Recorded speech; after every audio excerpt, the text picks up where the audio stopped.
First, what is epistemology? Epistemology is the branch of philosophy that studies the theory of knowledge. What do we mean when we say we know something? How do we know it? And how can we be sure that our knowledge is reliable? Today we step into the world of knowledge. If you are watching for the first time, don't forget to subscribe.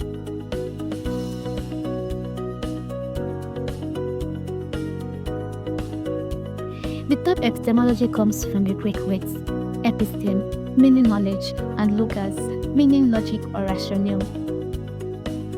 Epistemology examines the scope, nature, extent, and limits of human knowledge, as well as the certainty and reliability of that knowledge.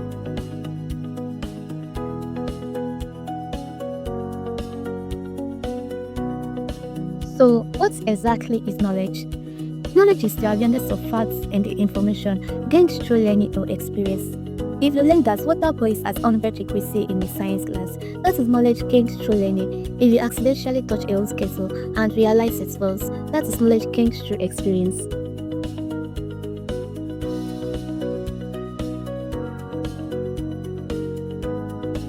The traditional account of knowledge is knowledge as justified through belief, JTB. Let's simplify it. For a person, let's call them B. To know something, let's call it A. A must be true, B must believe that A exists, and B must have justification, reasons for believing that A is true. This view is commonly referred to as the tripartite account of knowledge or definition of knowledge. It is important to note that for knowledge to exist, all the three conditions must be met.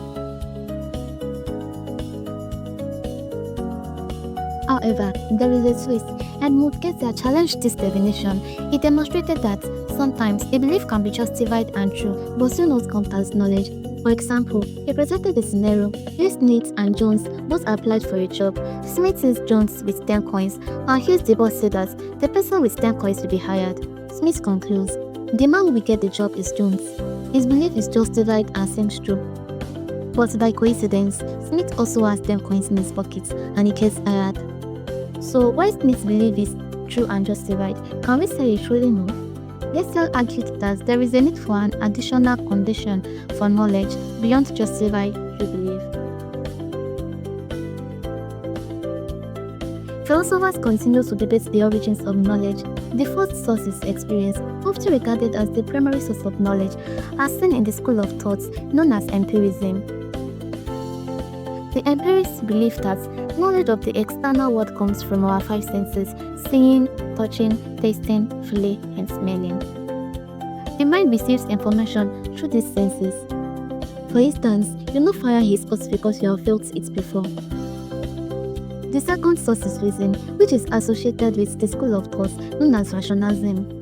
Rationalists assert that knowledge is derived through logical and mathematical reasoning rather than experience, in other words, from intuitive and deductive mental processes. The rationalists argue that there are innate principles. For example, common knowledge about universe, like trees and stones, is believed to come from birds rather than experience. For instance, even without touching every triangle, you know how triangles have three sides because logic dictates it. Other sources of knowledge include testimony, intuition, authority, revelation, and memory. Testimonial knowledge comes from people's accounts. Intuitive knowledge arises from a person's inner consciousness, also referred to as the voice of the mind.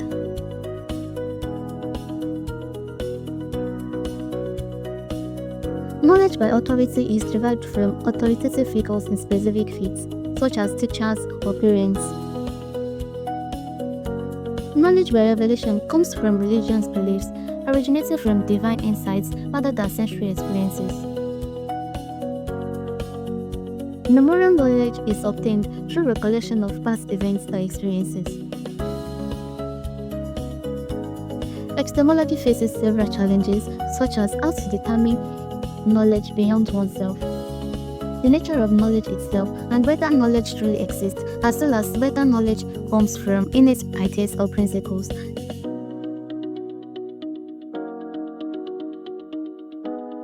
As a crucial branch of philosophy, epistemology helps us distinguish truth from opinions. Today, we explored epistemology, its meaning, sources, and challenges. What do you think? Can we ever be certain that we truly know something? Let me know your thoughts in the comments and stay tuned because in our next video, we will dive into another big question in philosophy. Until then, this is Reasons and Rhetoric. Don't forget to subscribe, like, and share. Thank you for watching. Bye.